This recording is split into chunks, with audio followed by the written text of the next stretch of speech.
Hello, everybody. Welcome back to Not Just Neighbors. It's Pranav and Roshni, and thanks for watching or clicking in between or whatever you're doing with this video. Hopefully you watch to the end because that's really helpful. As I said in the previous podcast, we're on episode 2 now, and we are cousins, neighbors, friends, and mostly just young professors of little experience talking about things that, maybe we shouldn't be talking about. On this podcast, you'll hear our unsolicited thoughts on culture, relationships, mindsets, philosophy, motivation, health, and again, a lot of other things that we are slowly building our resume of experience in. This platform is just an attempt for us to show up as we are and online the way that we are at home and in our neighborhood, which is basically how this podcast started. We're going to talk about a bunch of random things, and this episode is going to kind of focus on our identity as Indian Americans and everything that kind of inculcates this culture. This is going to be our first attempt at making this conversation kind of formalized, so please leave any comments, questions, advice, criticisms, anything about this podcast. Looking forward to getting your thoughts. Let's hit it.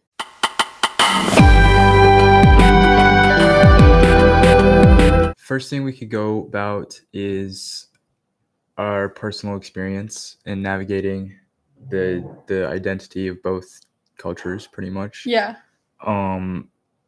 So I guess, like, growing up here, a lot of the different things were kind of built into us, like following what you want to do, like following your dream, the American dream, pretty much. Right? I don't know if that's really a thing anymore. It was in the last like 10, 15 years. Yeah. But right now, I honestly don't see it as much. I think it's kind of hilarious and ironic that we're saying this because as content creators, we are following the American dream, and it's been kind of iterated on across generations because this could be our generation's American dream as like basically people paying you for being yourself and having a good time, and you get free stuff sent to you and you get to live your life without any friction. Yeah. But our parents' generation definitely had a different American dream, and that's why we're here. Yeah, exactly. But that's the American side of things. For the Indian side, it was pretty simple. It's literally just like getting your work done, making sure that you get good grades, get into good college, get a good job. And it's honestly like sounds pretty boring and not like interesting, but that's just how they have, like, that's how they I want to say that's their answer to life. That's how they like live a good one afterwards. Like after you put in all the work towards the beginning, get your good grades, get the good job that you want to get, that's when you start living your actual life and you start building a family. Family is really big in Indian culture, and that's pretty much how their like cheat code to get to it. Well, kind of dissecting that a little bit and what's similar / what's different for us. I don't know if we have the same mindset that we have to work hard before we enjoy. I think because there's definitely the principle that working hard means something and it brings value to your life because we saw our parents doing that. But I think a part of our working hard is kind of enjoying their fruits of labor, in my opinion. So making we're joining in the tail end of their journey. So I think it makes sense that a lot of us are young, but we still get to enjoy these privileges of like spending a Saturday not working a third job and podcasting instead. Yeah. And I don't know if it would bring as much value to our generational story if we were to continue just nose to the ground, not being able to like reflect on things. And similar to like how philosophy even started, they started because a bunch of people with time thought about things. Yeah. And if they were working in the fields, they wouldn't have had time to think about life and be like, where does sunlight come from? Or why should we like have stoicism and think about discipline, that kind of thing. Yeah. So all those values are that's the power of immigration, right? Like all the values are instilled in us, but we get to choose what we do with them. And this is it looks really different for us than when it does for our parents. Yeah, for sure. So speaking of parents, let's get into family dynamics, because, well, for an Indian family or for the Indian culture, family's really big. Like obviously not a lot of them are only like there's a good percentage of people that wouldn't like follow those values, Mm-hmm. but the majority of them are still going to be family first. That's Yeah. why you see so many big joint families, especially ours. Mm-hmm. That's why you see the grandparents living with the children, and you see like the whole family in one house. Yeah. And that's because their thing is take care of your family and then take care of yourself. Yeah. Whereas around here, it's more like you take care of your kids, and then when they're grown up, they go out into the world, do their own thing. Yeah. But I mean, like, you want to go over like similarities and differences? Yeah, sure. So one thing that me and Pranav always talk about is kind of like the unknown and the known parts of this combination. So zooming out and making it hopefully relatable for everybody, when your parents have a kid, you're not just 50% your mom and 50% your dad. You are 100% a new combination. So that means that you can't just take 50% of your mom's personality and be like, oh, she works best in quiet environments, and my dad remembers things best when he types it on his laptop. So therefore, I'm going to be their child and work in a quiet environment and type up my notes. You're 100% a new person, and you have to figure out things from scratch. So the same thing principle applies to Indian Americans. Like, we're not just 50% American that we like burgers on Thursdays and 50% Indian like we like chapati on Mondays. We might like a combination of a chapati burger every single day, and that's a novel combination. So I think that is one of our emphasis throughout this podcast, is we're talking about this because it's new and novel to us, and we're trying to figure out what this new combination looks like. So that being said, one similarity between tradition is that, again, we all eat at the same table, we all eat with our hands together, and that's something that permeates through American culture and Indian culture.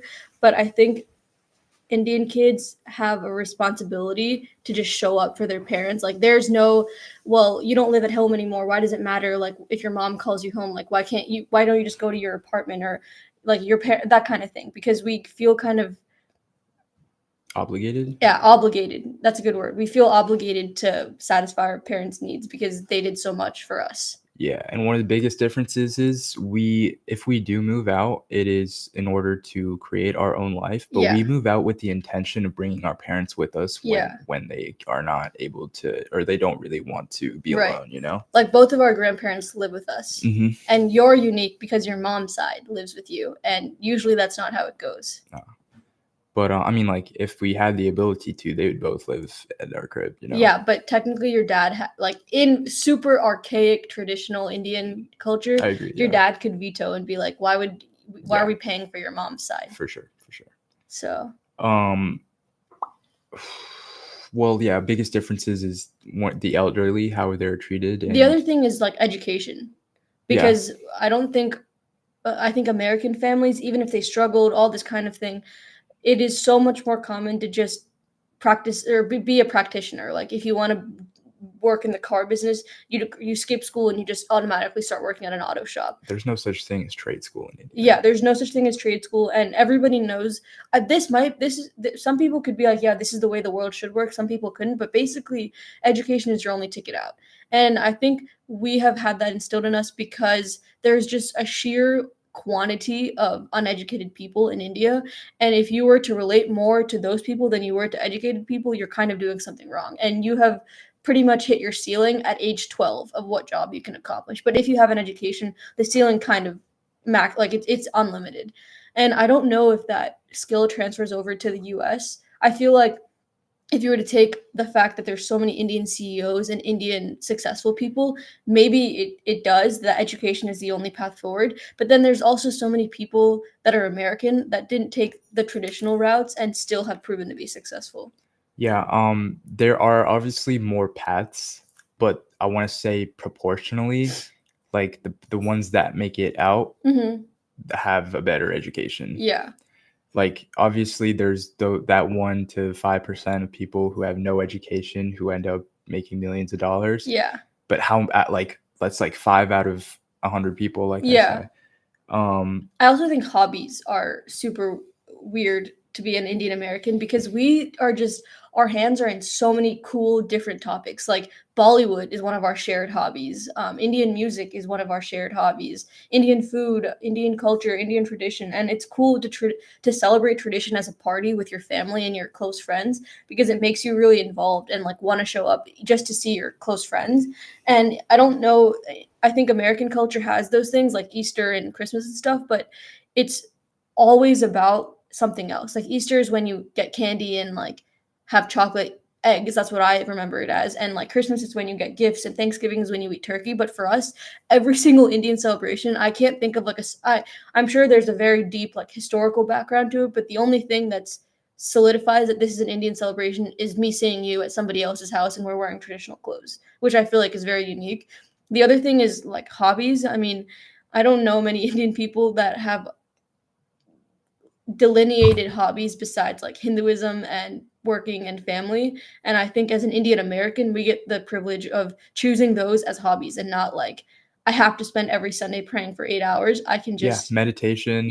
like we can take parts of that and call it meditation and that be a hobby. Yeah, we don't have to be completely resigned to the fact that we couldn't go hang out with our friends on Sunday or something. exactly. Another big thing is I see a lot of American and, well, I guess I say American, but like pretty much other culture and other religions. Like I see that very it's like, it's honestly like Indian people like take apart from each of the things surrounding them, whereas here it's the other way around where they don't want to really like do other things. Like that's why we see racism or anything like that. You don't see any other country dealing with it as bad as we do. That's true. Because we are happy, we're open arms when it comes to different ideals and different way of living. But what like people American way would be like sticking to what we have, and that's the best way. It's kind of arrogant and closed-minded. But and I think we have the unique opportunity to change that. Exactly. Because like Pranav has so many friends that are not Indian, and I don't think that a lot more of them are Indian though. Yeah, a lot more of them are Indian, but I frankly have seen more of his non-Indian friends participate in our culture than I've seen his Indian friends. And maybe it's because they're celebrating at their house, so they physically cannot come to his house and celebrate. But like Jack, for example, he's helped us with like the nonprofit that we both work with, Asha Jyoti, and he's helped around a lot. Yeah, for sure. He's been surrounded by people of different cultures, so it's kind of interesting to him. And I actually find it very interesting when like he tells me about the stuff that they do. And it's pretty cool to think about, but I'm just like, low key, I have it better. To be able to stick your foot in both sides. What about language though? Because that's one thing that our generation might completely screw up in passing over. Actually realized that knowing another language made it easy to learn other languages. 100%. Especially like the pronunciation of like Spanish words. It's just much easier because we have spoken a different language. We just use different parts of our mouths. But also it's like that there's more out there because there's a whole different language being spoken. And it. Like we could go to a certain place, we'd know exactly what they're talking about. Where there's someone else who would go there and they'd be totally lost. And I think that it's really great that like I'm always grateful for knowing a different language. But I know it makes me want to learn more, obviously. Like knowing Telugu makes me want to learn Hindi. Exactly. And you have this whole Tollywood industry that now you're like, oh, I understand what they're talking about to some extent, and I want to keep learning. The other thing is Telugu and most Indian languages, and I'm sure like East Asian people will also relate to this, are just so old. So and a lot of their words are not like tied with religious meaning, but there's a deep cultural context for them. And a lot of our words are embedded, they're like compound words that are embedded with respect, tones of respect, and tones of you need to bow down to your elders, or you need to eat with your right. Like there's words to talk about that kind of thing. And also it's interesting the syntax of English versus a lot of other languages where like words are built on top of the same word. So the subject and the noun and everything are kind of combined into one massive word, whereas in English it's like I do this. And even the way that syntax and the grammar and the structure of the language definitely influences how we speak the language and how we as people feel that we can express ourselves in language. Because in English, if you were to say like I hurt you, all of those parts are separate. You can take out different words and verbs and change them around, but in Telugu, like if you were to say that, the entire word becomes one. So if you were to say I hurt you versus she hurts you, like it looks completely different besides the one word hurt. Yeah.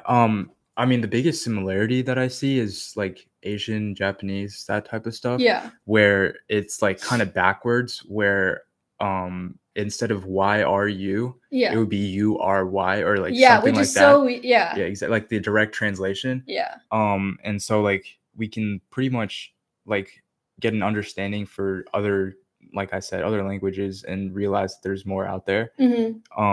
Also, there's so many words that are not able to be translated, like Mohammatum.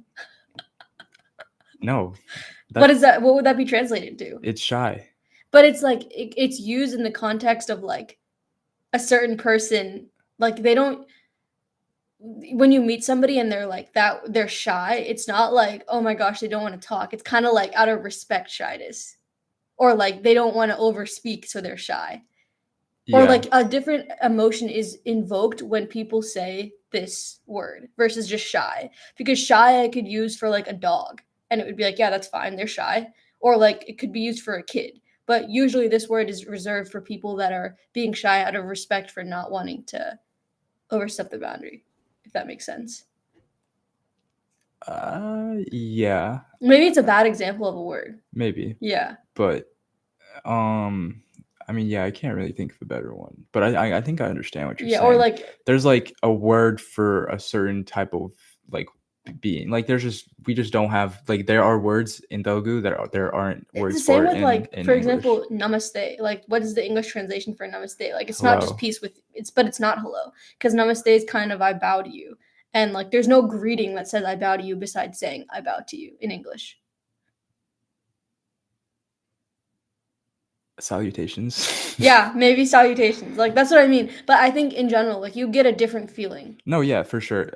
You can honestly get more of what they're trying to like what kind of feeling that they're trying to give you, rather than the actual like words. Then you have to like guess by their body language and their voice. And also, fun fact: Sanskrit is a mantric language, which means the way you say it, the sounds that it makes, are the reason why chanting in Sanskrit cannot be like translated to English, because it won't have the same impact. It's not the words that they're saying; it's the sounds that they make. And I think a lot of like Telugu songs and like Indian songs have incorporated that principle of it's the reverberations of the sound that you make when you say certain things, and like that just has no translation to English, because there is no song in English, or there's no principle of speaking in a certain way just to make it sound a certain way. Yeah, for sure. I mean, that's low-key why I listen to so many like Portuguese, French, Italian, because I just like the way it sounds. Yeah, exactly.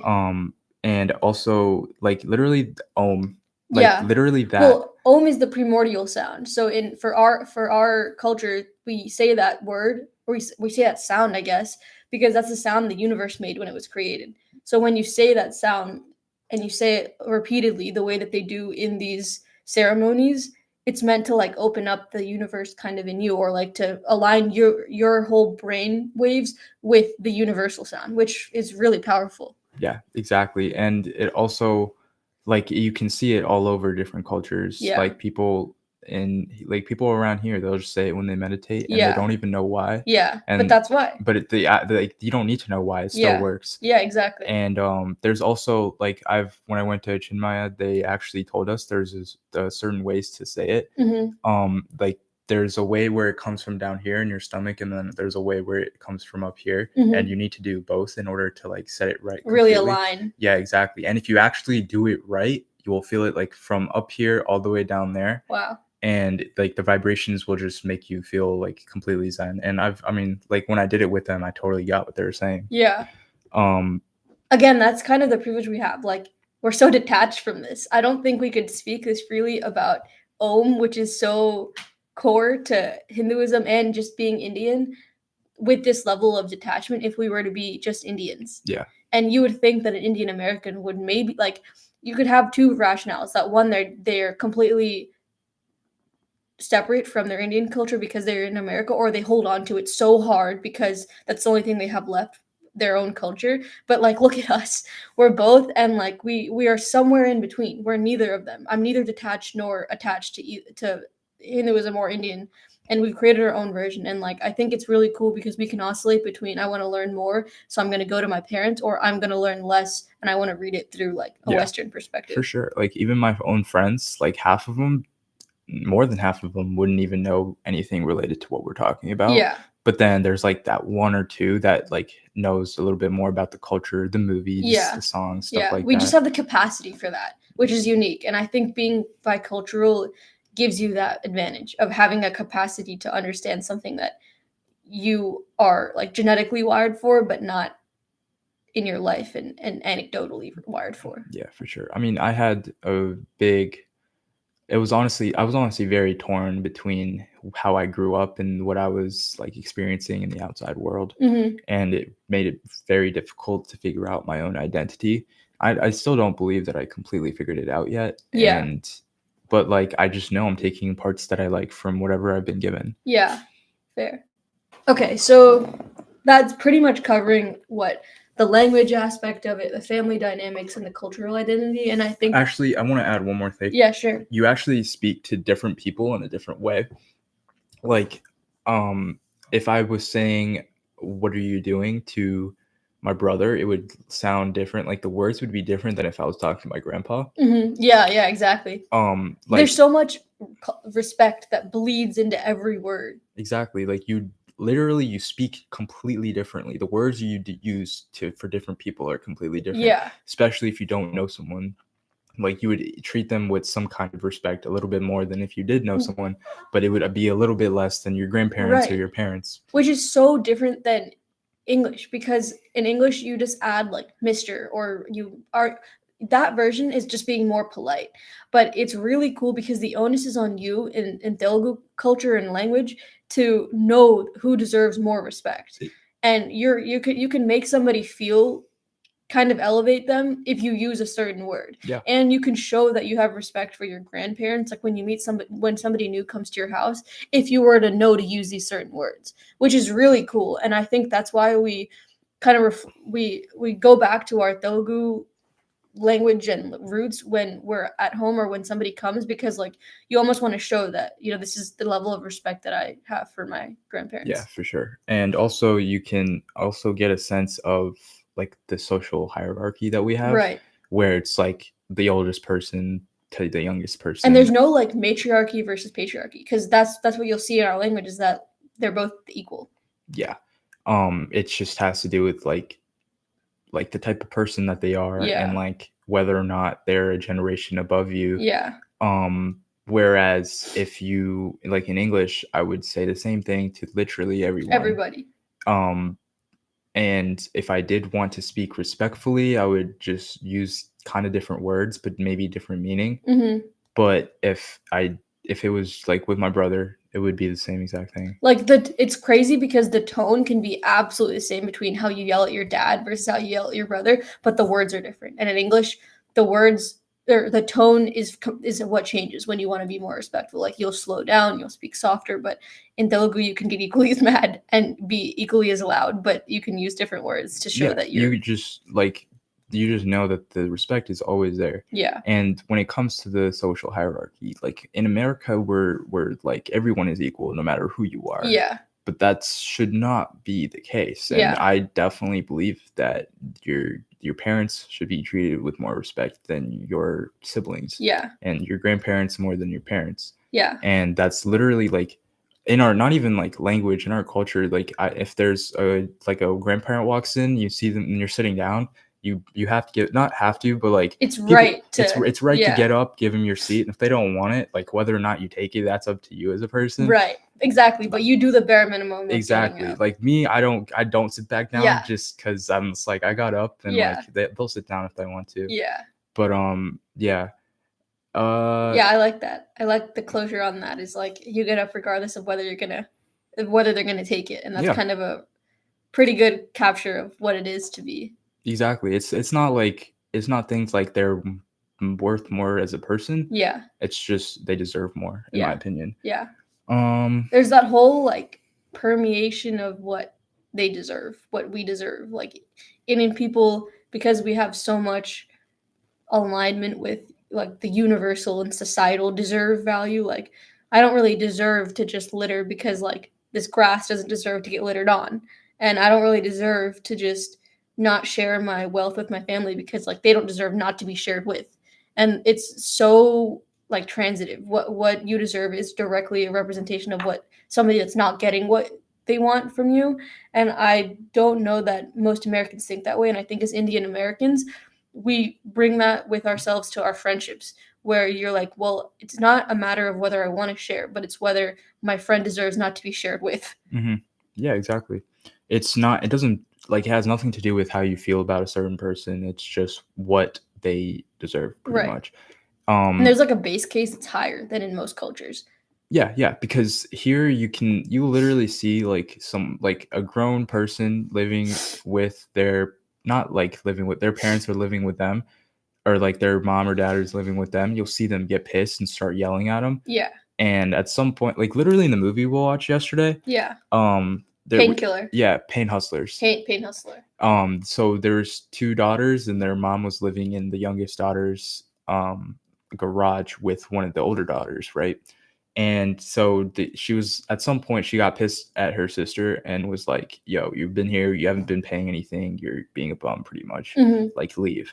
I mean, the leave came after they got pissed off. And then I thought, okay, that's kind of valid. Like, I don't get it completely because that's your sister. Like, how are you treating them like that? Yeah.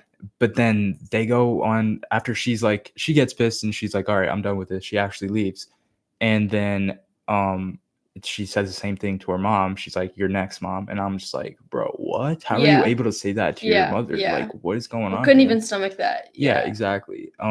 Like, there's just things like that where I just don't understand. But the other flip side of that is a lot of times in American households, like what I notice with my friends is they don't eat until like they have this version of politeness where like they don't eat until everybody's at the table. We definitely don't do that. And it's not like I'm not disrespecting my grandma who cooks a lot if I eat before her. I'm like almost disrespecting her by not eating her food when it's hot. But by nature of eating it when it's hot, she's still kind of cooking. Yeah.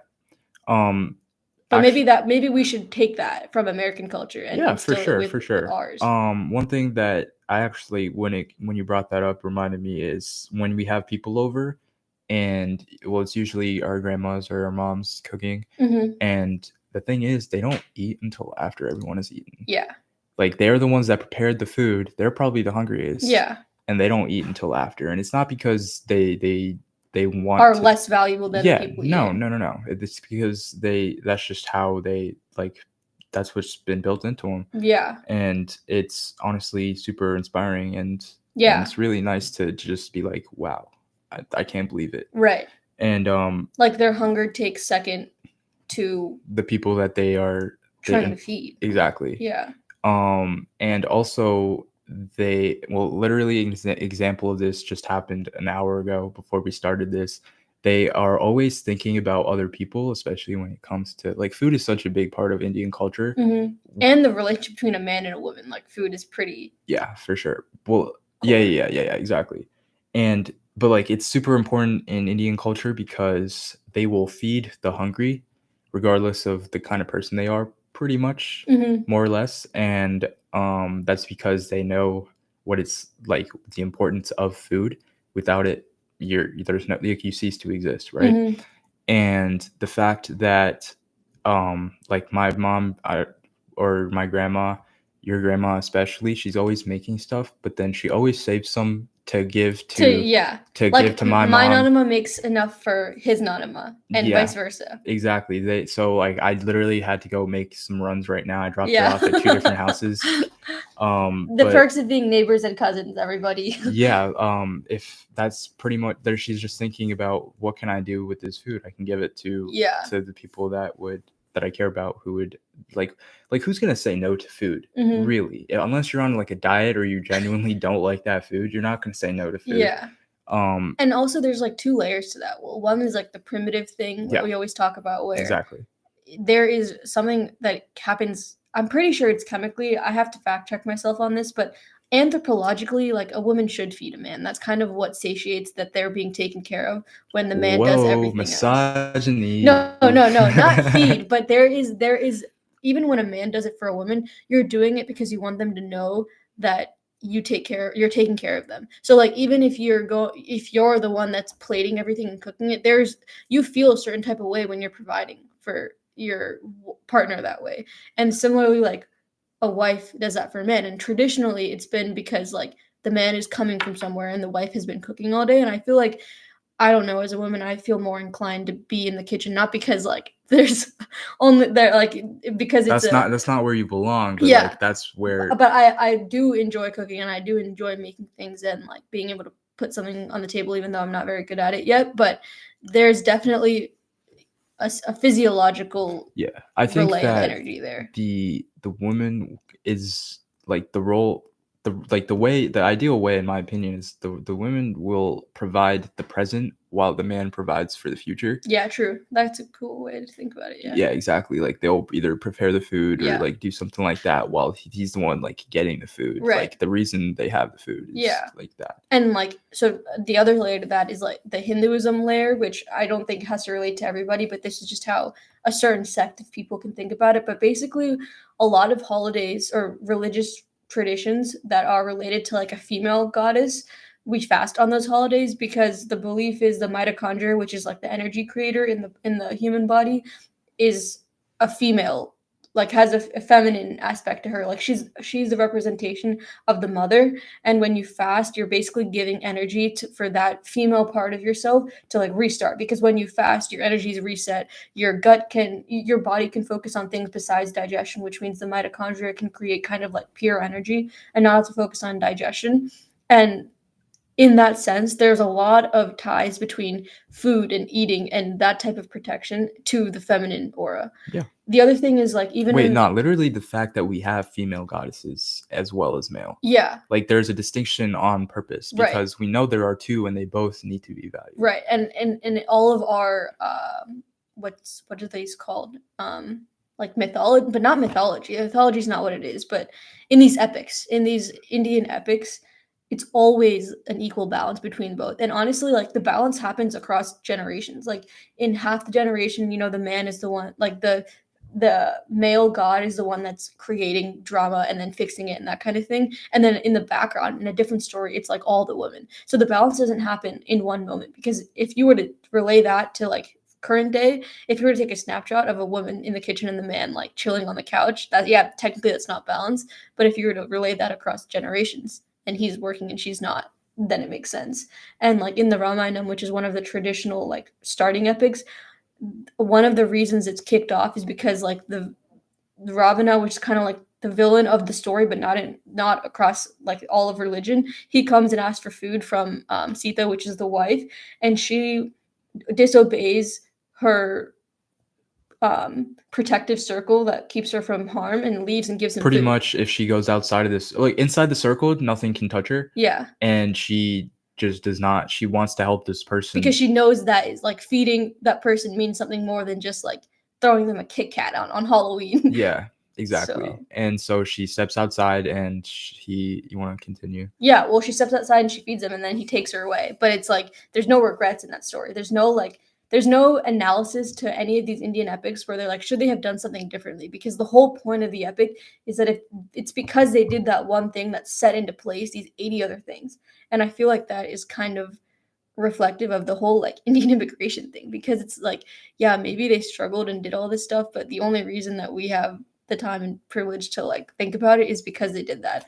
And the balance happened across 2 generations. Like they worked really hard, and maybe we have to work less hard or in different ways. Yeah, for sure. But like in order like to continue the story, when her husband comes back, doesn't find her there, he realizes she's been taken. Mm-hmm. He goes to war for her, tries to get her back, Yeah, and he does pretty much the impossible feats in order because he to do beats a that. god essentially. He is as a mortal, but he's a reincarnation of a god. He as a mortal defeats an immortal. Right, and he's not like, why did you do that? Why did you like help him? Why did you step Yeah, outside the circle? right. Because he knows, like, like as far as like That's she how knew, that works. yeah, like if someone's coming to your house and they're hungry, you're gonna feed them, right? Yeah. He didn't say anything about her. Yeah. It was all on the demon Mm-hmm. and how he was like evil for taking her, pretty much. And that's kind of like similar to why this episode is important, is because if you act on principle, there's little that could go wrong that you would regret. Exactly. And I think that's why maybe it is preemptive for us to sit here and be like, who are we and what's our identity as an Indian American? But at the same time, I think that both of us, the reason we're here is because we do think it's important to act on principle. And if you want to act on principle, you kind of have to know what the principle is. Yeah. Or at least try it one out. And this is us trying this version of it out. For sure. Hindus are really big on Dharma. And what does that mean? Actually, I want to look up the real definition because I can just give you a vague one. But Dharma means... Well, you give your definition if you already know. I think it was just kind of like righteousness and acting on principle. I'm not sure. So it is the eternal and inherent nature of reality, regarded in Hinduism as a cosmic law underlying the right behavior and social order. So it's not really like the right moral thing to do. It is just your duty. Like it's not that you have to do the right thing. It is your duty to do the right thing in order for you to prosper and to abide by the social order. Yeah, exactly. And it's pretty much like, it's like if you see someone that's hungry, you got to help them. Right. If your wife gets taken away, you have to go to war for them. The social order is that you're the husband and she's the wife. Mm-hmm. So for her to feed somebody is not it's not out of bounds, actually. Exactly. So.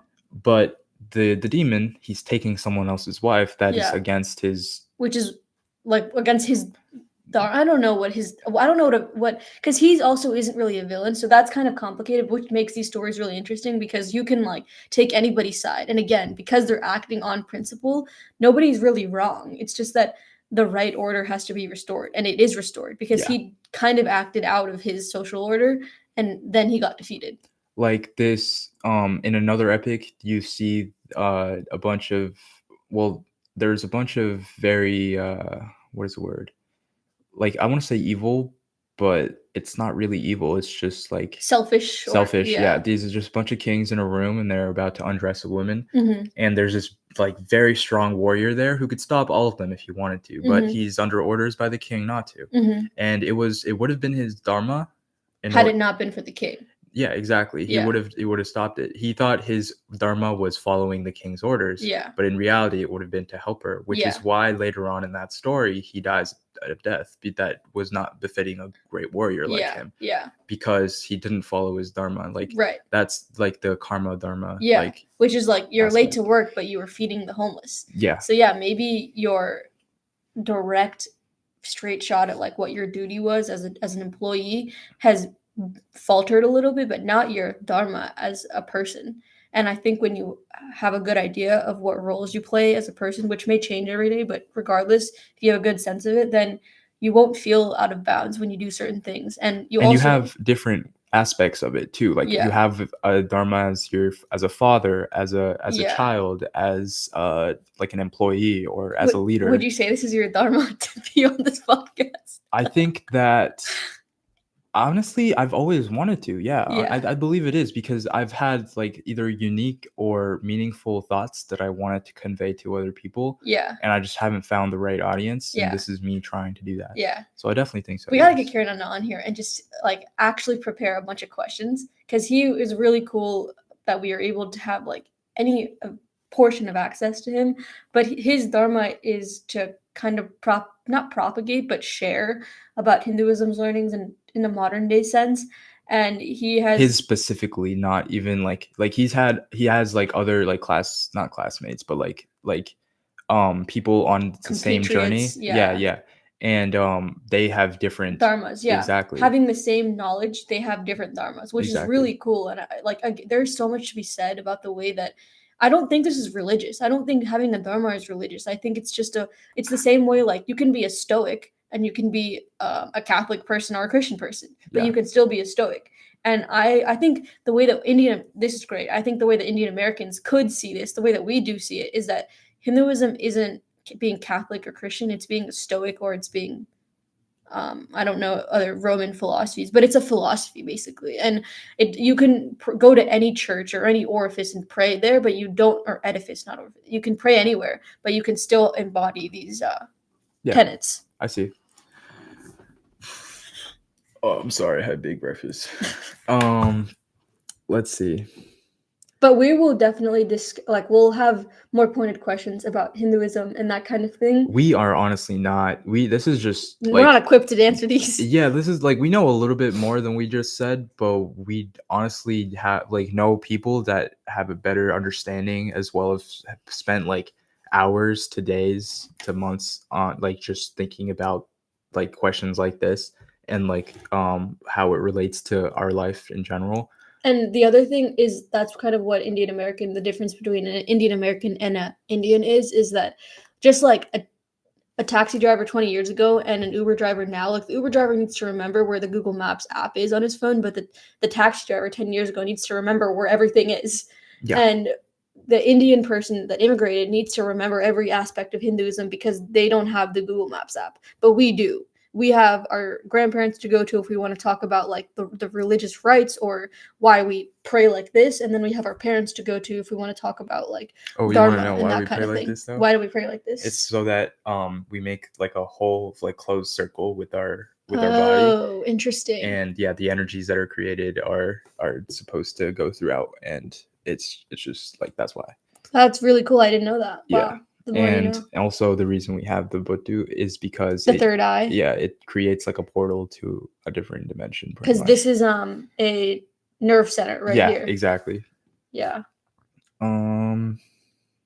So navigating socially. So actually, this is something that relates to us a little bit more, because we've been in our parents grew up in an environment where they're surrounded by the same culture. Mm-hmm. And we did not. Yeah. There was way more than one overarching the others. It was heterogeneous. What's that word?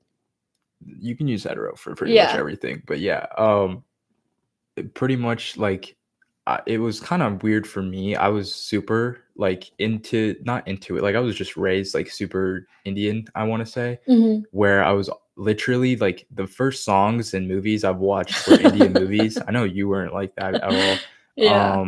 I just definitely was raised a little bit more into it, so it was hard to relate to the people around me. And I realized after a certain point that the people have not been raised like me. Yeah, they have not. And so Pranav is excited to see most Telugu movies, and I'm not. Yeah, and I can usually watch them without any subtitles. And I can't. And your parents asked me, you watch subtitles? And I'm like, what do you mean? Oh, and I was like, wait, these guys watch it with subtitles. Yeah, because I watch it with subtitles. I'm just like, what the heck? And no, but as far that's we're just within our family, but outside of that, it's been a little bit better recently, because around our area, it's very, very diverse, and so people are used to the different cultures. But it was back in the day, it would be, honestly, it was kind of difficult to I want to say merge my culture with my friends. I won't at all. I'm trying to think of an example. Oh yeah. So whenever we go to religious or traditional events, we have to wear a certain kind of dress, and it's different for guys and girls. But for me, I never liked wearing it when I was little, because I would always be like, I don't like this, it doesn't look good, or whatever, or it's just uncomfortable. And I would always be kind of embarrassed to or out of place. Yeah, exactly, especially when we were about to leave the house or something. But at some point I just stopped caring. I was like, wait, this is just a part of me, right? Yeah. And I've literally gone to Taco Bell and stuff like that, just in that. And I was like, okay, I don't care anymore, honestly.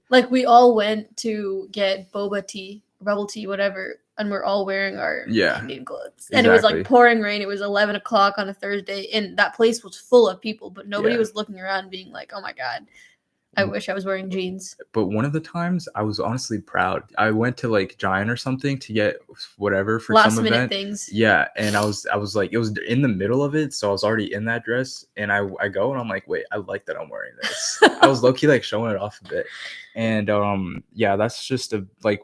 It's honestly like it was probably because we were younger and it was like hard. It's to a journey, yeah. Yeah, but I definitely think that it's been a lot better recently, especially with people like appreciating it. Yeah, no, it's more like people are like before it was hard to get access or like to be like introduced to different type of stuff, but like with technology growing so much and social media, you'd see so many different things all over, and it's so easy to have access to different kinds of like people and culture. Yeah, like how we were just talking about earlier with your parents. Yeah. How I'm blanking. I know what we were talking about, but I can't. Like the robot? No, with like right when I walked in.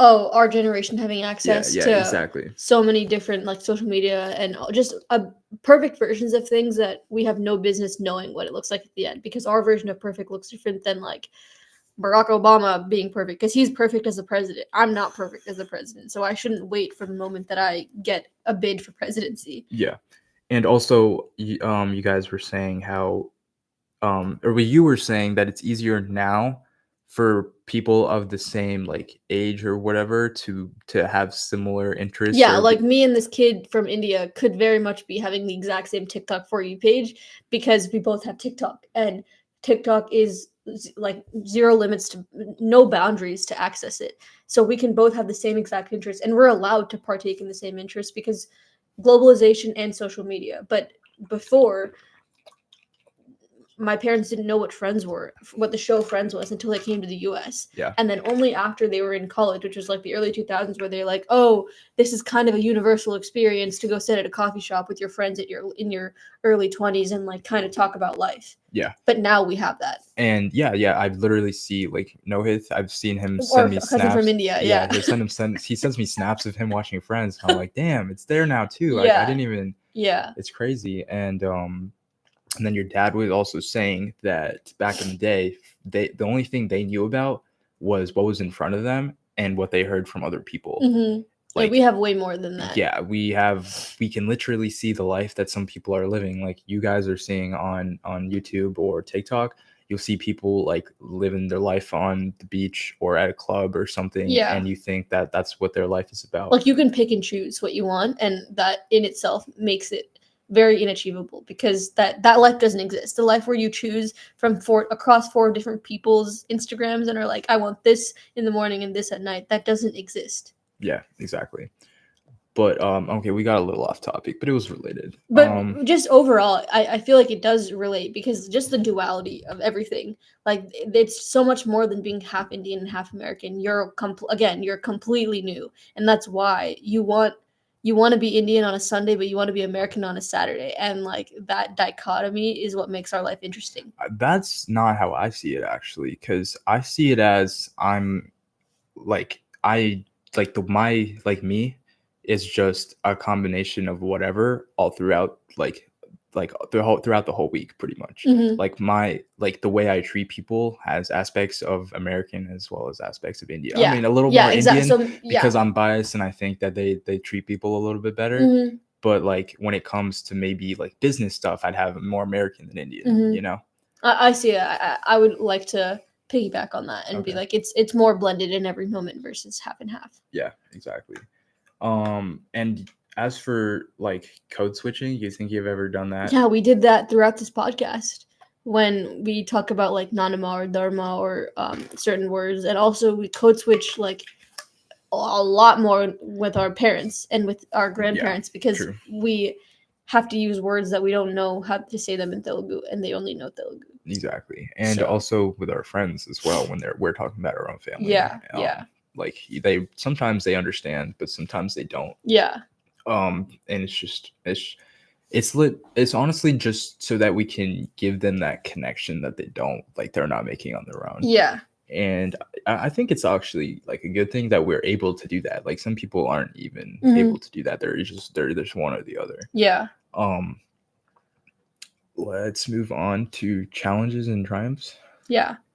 Well, we talked about this throughout. We've talked about like sometimes it's hard to show up as the dualistic version of yourself when you're living in a binary world, like when you're living in America. And it's really cool that in America I can't think for us specifically, like I can't, when someone says the word American, I'm not thinking of like Donald Trump or anything. Like I'm kind of thinking of an amalgamation of random people because that's what our high school looked like.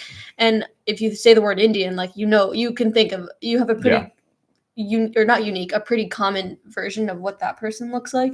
So I think that is the only friction that we experience here, is that, or that's one of the reasons we don't have that much friction here, is because an American can be anybody and nobody really comes up to me, and we're privileged in that hasn't been like terrible relation between India and America in general, that nobody questions like, oh my God, why are you here? Like, we haven't had like extreme racism. I've had like slight like but nothing. I can handle they just that. Expect me to be good at math and stuff like that. Like the good parts of it, but like it's still at the end of the day like stereotyping.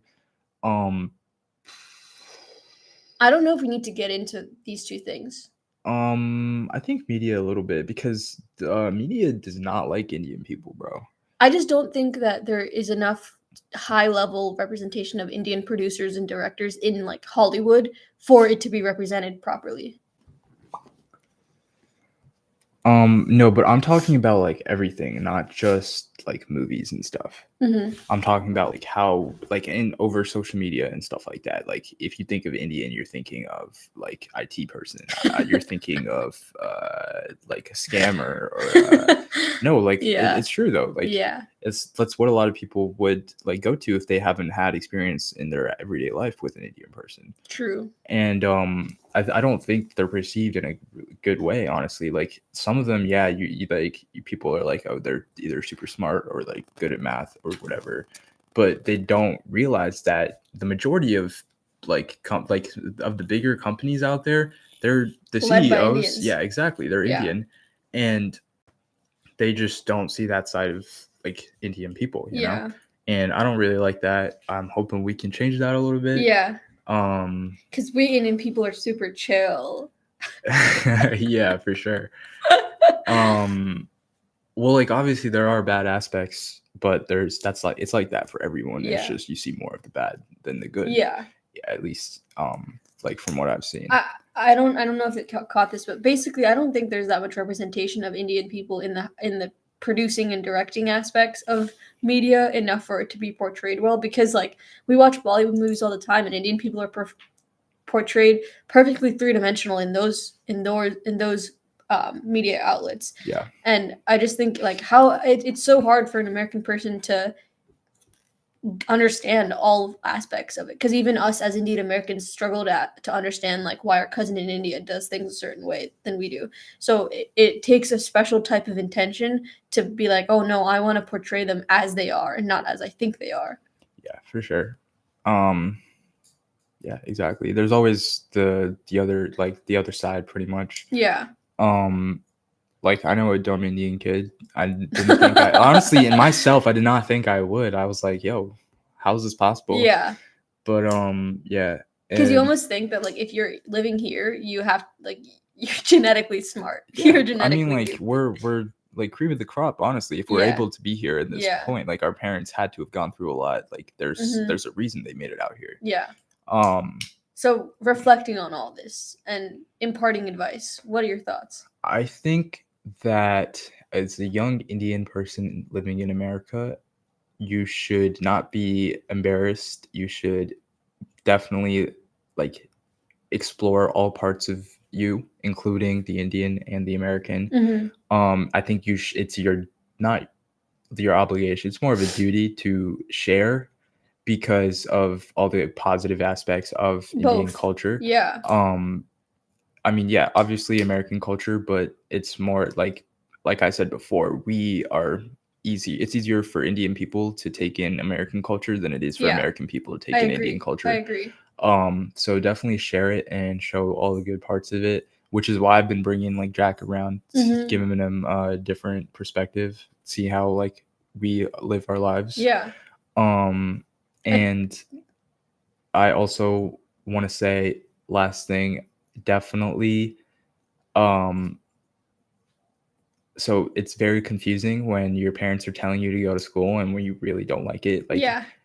Just go to school for sure. Because Just struggle. It'll be 4 long years or short years, depending on how much you struggle. Yeah, for sure. And so it's just gonna be good for you either way. You like get it done. Do Yeah. what you do what you need to do. You're gonna struggle at some point. Might as well make it earlier when you Yeah. got more energy. Yeah. And also it's hard for people that like it. So if you struggle, it's not because you're worse than the person next to you. It's because it's supposed to be hard. Yeah. So don't let that stop you. And also kind of following with what Pranav said, it's not because Indian people are better or worse or anything. There's no comparison between two people. We're both equal between like different cultures, I mean, but Indian people have the unique opportunity to be the bridge that opens up other cultures to like this kind of unified, holistic, everybody's included, because that's what we're taught in Indian culture, and that's what we're taught even when we move out to America, is to always be super open and take what you can from everybody. That's and literally be grateful. The basics of Hinduism. Yeah.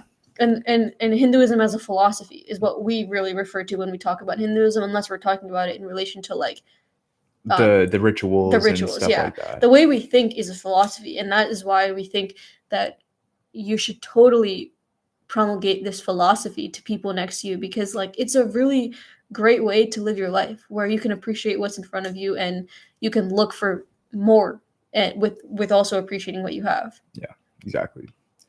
All right, guys, that's it for this episode. Thank you for watching. Peace. Bye-bye.